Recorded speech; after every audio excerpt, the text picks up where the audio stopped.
দর্শক, আজকের অ্যানালাইসিসে আমরা ফুটবলের কিছু আলোচিত বিষয় নিয়ে আলোচনা করব। এই অ্যানালাইসিসে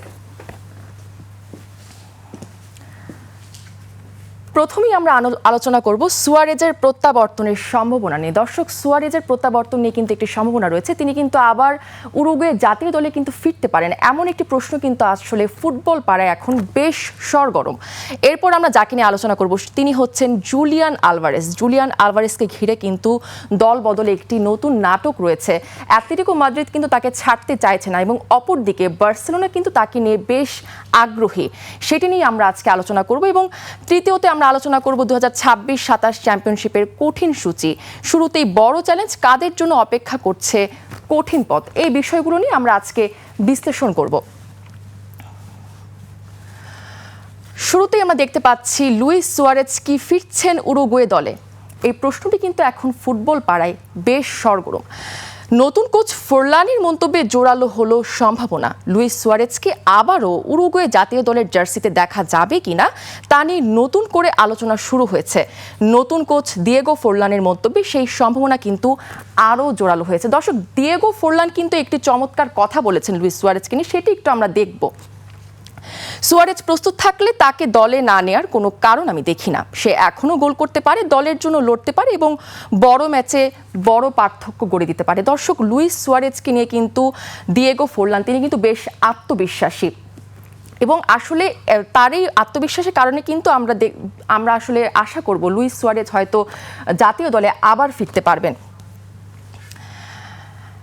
কেন এখনও গুরুত্বপূর্ণ লুইস সুয়ারেজ? দর্শক, আসলে বয়স বাড়লেও কিন্তু লুইস সুয়ারেজ এখন বেশ গুরুত্বপূর্ণ। একজন স্ট্রাইকারের সব থেকে বড় গুণ কি? একজন স্ট্রাইকারের সব থেকে বড় গুণ কিন্তু হচ্ছে গোল করার ক্ষমতা, যেটি আসলে লুইস সুয়ারেজের মধ্যে বেশ প্রবলভাবে রয়েছে। ক্লাব ও আন্তর্জাতিক পর্যায়ে এখনও নিয়মিত গোল করে চলেছেন তিনি। পাশাপাশি বড় টুর্নামেন্টে খেলার অভিজ্ঞতা দলের তরুণদের জন্য হতে পারে অমূল্য সম্পদ। এবং সেই সাথে মেজর লিগ সকারে ইন্টার মায়ামির হয়ে ধারাবাহিক ভালো পারফর্ম করেছেন লুইস সুয়ারেজ। এবং আমরা যদি একটু তার আন্তর্জাতিক ক্যারিয়ার বিশ্লেষণ করি, আমরা দেখতে পাচ্ছি আন্তর্জাতিক ক্যারিয়ারে কিন্তু তিনি 142টি ম্যাচ খেলেছে, যেখানে 69টি গোল কিন্তু তার পা থেকে এসেছে এবং 29টি অ্যাসিস্ট তিনি করেছেন। আসলে এই পরিসংখ্যান থেকে বলা যায় যে আন্তর্জাতিক ক্যারিয়ারে কিন্তু লুইস সুয়ারেজ বেশ অভিজ্ঞ এবং তার কিন্তু উরুগুয়ে জাতীয় দলের হয়ে কিন্তু তার একটি দীর্ঘতম ক্যারিয়ার রয়েছে এবং অসংখ্য ম্যাচ তিনি খেলেছেন, অসংখ্য গোল তিনি করেছেন এবং অসংখ্য অ্যাসিস্ট কিন্তু তিনি করেছেন। এই বিষয়গুলো আসলে উরুগুয়ের জন্য একটি পজিটিভ সাইড বলা যায়। বিশেষজ্ঞদের মতে সুয়ারেজ এখনও শারীরিকভাবে ফিট এবং মানসিকভাবে দৃঢ়।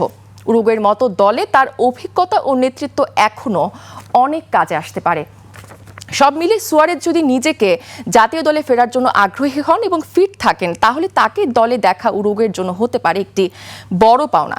এখন আসলে সিদ্ধান্তর সময়ের অপেক্ষা। দর্শক, আমরা যারা ফুটবল সমর্থকরা আছি, বিশেষ করে যারা লুইস সুয়ারেজের সমর্থকরা আছে, তারা কিন্তু আসলে আশা করতেই পারি যে হয়তো লুইস সুয়ারেজ আবার প্রত্যাবর্তন করবে তার সেই উরুগুয়ের জাতীয় দলের জার্সিতে। সেই প্রত্যাশাটাই কিন্তু আসলে আমরা তার থেকে করছি এবং সেই কাঙ্ক্ষিত পারফরমেন্স কিন্তু আমরা আশাই করতেই পারি লুইস সুয়ারেজের কাছ থেকে। এবার একটু চোখ ফেরাবো জুলিয়ান আলভারেজের দিকে। জুলিয়ান আলভারেজকে ঘিরে কিন্তু ইউরোপের দল বদলে একটি নাটক সৃষ্টি হয়েছে। অ্যাটলেটিকো মাদ্রিদের এই আর্জেন্টাইন ফরওয়ার্ড বার্সেলোনায় যাওয়ার ব্যাপারে আগ্রহী বলে বিভিন্ন প্রতিবেদনে দাবি করা হয়েছে। অন্যদিকে অ্যাটলেটিকো তাদের গুরুত্বপূর্ণ খেলোয়াড়কে ছাড়তে নারাজ।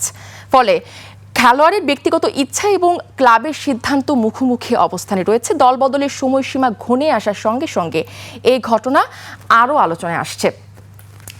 এবং প্রথমেই দেখতে পাচ্ছি বার্সেলোনার কিন্তু তাকে নিয়ে বেশ আগ্রহ রয়েছে। বার্সা তাদের আক্রমণ ভাগকে আরও শক্তিশালী করতে আলভারেজকে দলে নিতে চায়। তরুণ, প্রতিভাবান এবং বহুমুখী এই ফরওয়ার্ডকে তারা দীর্ঘমেয়াদী পরিকল্পনায় গুরুত্বপূর্ণ অংশ হিসেবে দেখছে। অপরদিকে অ্যাটলেটিকো মাদ্রিদ কিন্তু মোটেই চাচ্ছে না তিনি যেন বার্সেলোনা যোগ দেন। তারা তাকে ধরে রাখতে চাইছে। অ্যাটলেটিকো মাদ্রিদের জন্য আলভারেজ একজন গুরুত্বপূর্ণ খেলোয়াড়। ক্লাব কর্তৃপক্ষ পরিষ্কার জানিয়ে দিয়েছে তারা তাকে বিক্রি করার কোনো পরিকল্পনা করছে না, যতই অন্য ক্লাবের প্রস্তাব আসুক না কেন। সুতরাং আসলে অ্যাটলেটিকো মাদ্রিদ কিন্তু তাদের দিক থেকে বেশ অনড় দেখা যাচ্ছে। আলভারেজের ইচ্ছার কথা যদি আমরা বলি দর্শক, বিভিন্ন গণমাধ্যমের কিন্তু দাবি আলভারেজ নিজেও কিন্তু আসলে বার্সেলোনায় খেলতে চাইছে এবং চ্যাম্পিয়ন্স লিগে নিয়মিত খেলা এবং বড় মঞ্চে নিজেকে প্রমাণ করার লক্ষ্য তাকে এই সিদ্ধান্তের দিকে আসলে ঠেলে দিচ্ছে। সময়সীমা আসলে ঘনে আসছে, ইউরোপের ট্রান্সফার উইন্ডোর সময় দ্রুত ফুরে আসছে, সময় যত কমছে আলোচনার গতিও কিন্তু তত বাড়ছে। আসলে সময় যত ঘনে আসছে নাটকও কিন্তু আসলে ততটাই বাড়ছে। শেষ মুহূর্তে কোন নাটকেও মন নিতে পারে এই দলবদল কাহিনী, সেটাই আসলে দেখার বিষয়। কেন আলভারেজ এত গুরুত্বপূর্ণ?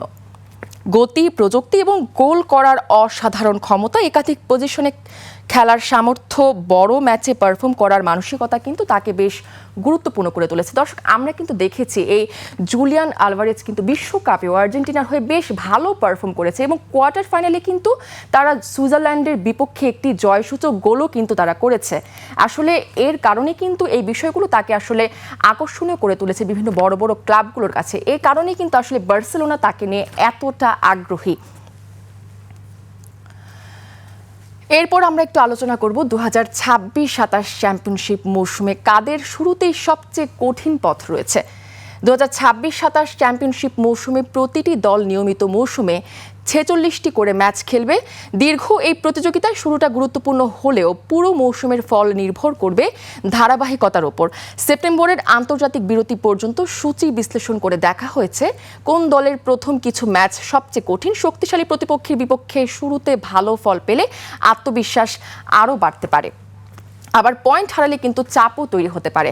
আমরা দেখছি এই চ্যাম্পিয়নশিপে কিন্তু মোট 24টি দল কিন্তু তারা খেলবে এবং এই 24টি দল কিন্তু প্রতি দল ম্যাচ খেলবে 46টি নিয়মিত মৌসুমে। শুরুতেই যদি সবচেয়ে কঠিন সূচি আমরা একটু বিশ্লেষণ করি, দর্শক দেখতে পাচ্ছি সবচেয়ে কঠিন সূচির প্রথমেই কিন্তু রয়েছে লিডস ইউনাইটেড। তাদের রেটিং কিন্তু 8.7 নাম্বারে কিন্তু তারা সব থেকে প্রথম অবস্থানে রয়েছে এবং দ্বিতীয় অবস্থানে রয়েছে সাউদাম্পটন, তারা রয়েছে 8.2-এ। শিফিল্ড ওয়েডনেসডে রয়েছে 7.8-এ।